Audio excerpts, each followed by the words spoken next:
Bu videoda umuman montaj, animatsiya dasturlarini bilmasdan, qiyin usullarsiz g'oyangizni sun'iy intellektga tushuntirib berish orqali mana bunday sifatli multfilm tayyorlashni o'rgataman. Siz shunchaki multfilmdan parchalarni emas, to'liq tayyor butun multfilm tayyorlashni o'rganib olasiz. Uncha pulingiz ham ketmaydi. Bugun sizlar bilan sun'iy intellekt orqali multfilmlar qilishni o'rganamiz. Bugungi darsdan so'ng siz ham endi multfilm qila olasiz. Buning uchun birinchi o'rinda ChatGPT platformasiga kiramiz va bu yerda biz ssenariy yozishimiz kerak bo'ladi.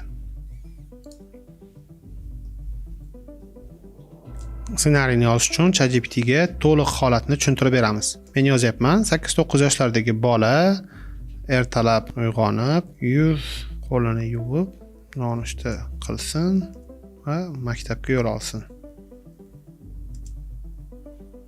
Bu nomini yozib berdi. Ertalabki sarguzasht 1 daqiqa. Endi 1 daqiqa bo'lishi shart emas, o'zi. Mana ssenariyni yozdirib oldik. Endi personajimizni rasmini generatsiya qilib olamiz. ChatGPT ga prompt beramiz.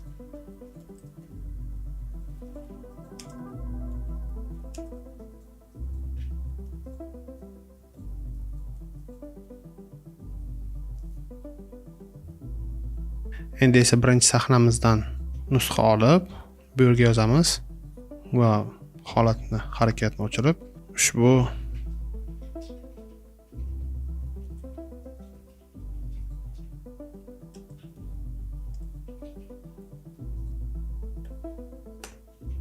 promptdan nusxa olib olamiz va Midjourney platformasiga o'tamiz.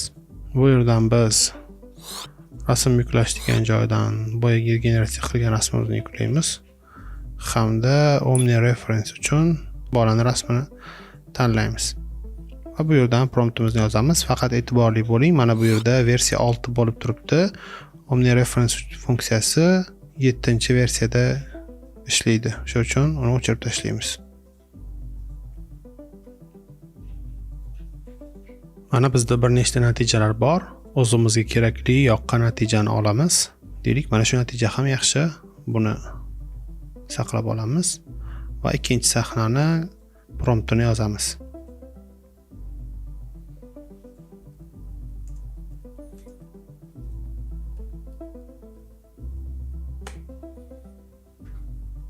Bundan promptni ko'chirib olamiz va Midjourneyga o'tamiz.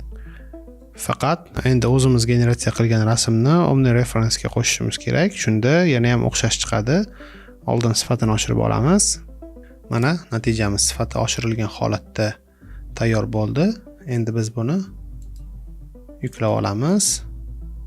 Rasmimizni yuklab oldik. Endi esa uni Omni Reference funksiyasida shu referensimizni kiritib olamiz. Shunda keyingi kadrda ham personajimizning yuzi maksimum o'zgarib ketmaslikka harakat qiladi.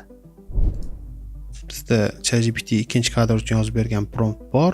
Uni kiritamiz, faqat versiyasini o'chirib tashlaymiz va generatsiya qilishni boshlaymiz. Mana natijalar tayyor bo'ldi. O'zimizga kerakli rasmni yuklab olamiz. Oldin sifatini oshiramiz. Bu sifati upscale bo'layotgan paytda biz ChatGPT da keyingi sahna promptini yozdiramiz.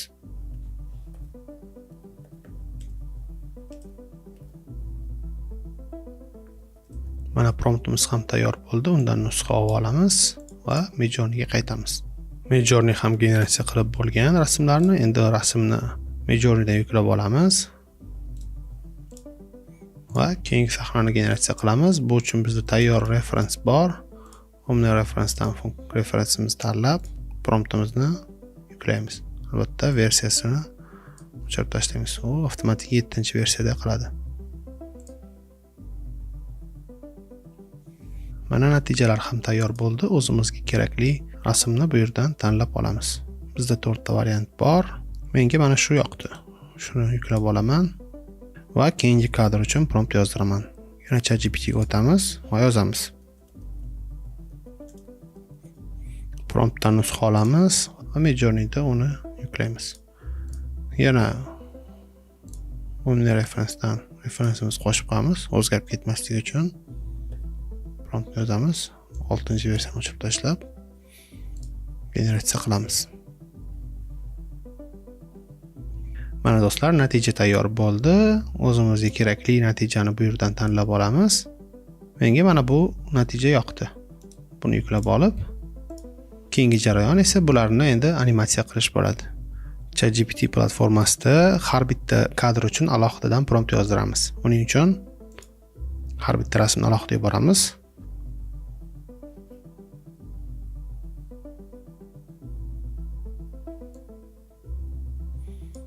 Promptdan nusxa olamiz va header platformasiga o'tamiz.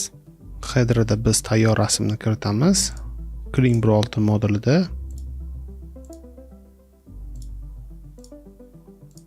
va promptni kiritamiz. Cleanbro6 16 ga 9 o'lchamda 1085 sekund va generatsiya qilishni boshlaymiz. Videomiz tayyor bo'ldi. Uni yuklab olib ko'rishimiz mumkin.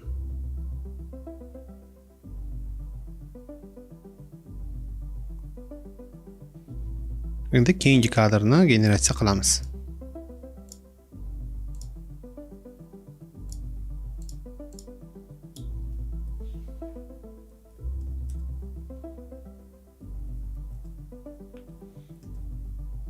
Mana ChatGPT promptimizni yozib berdi. Undan nusxa olib, header platformasida keyingi kadrni animatsiya qilamiz. Natijamiz ham tayyor bo'ldi. Marhamat, ko'rishimiz mumkin.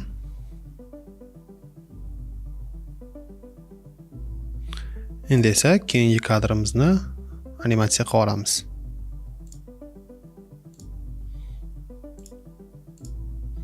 Rasmni yuklaymiz va shu rasm asosida ChatGPT ga prompt yozdiramiz.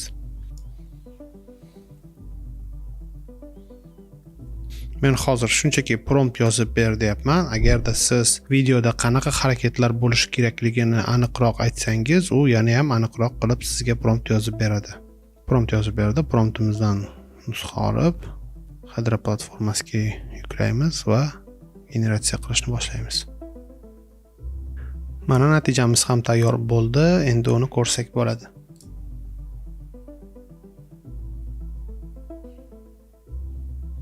Endi esa keyingi kadrni animatsiya qilamiz. Headerga rasmimizni yuklaymiz va promptni ChatGPT da yozdiramiz.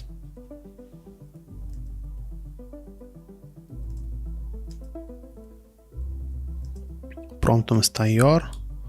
Undan nusxa olamiz va header platformasiga yuklaymiz va generatsiya qilishga buyruq beramiz. Mana do'stlar, natijamiz tayyor bo'ldi, ko'rishingiz mumkin. Endi esa tayyor bo'lgan kadrlarni CapCut, Premiere Pro, Ven yoki shunga o'xshash dasturlarda yig'ib, unga musiqa qo'yish kerak bo'ladi. Musiqani YouTubedan Free Music deb topsangiz bo'ladi. Men o'zimga qulay bo'lgan dasturda yig'dim va musiqa qo'ydim. Natijani ko'rishingiz mumkin.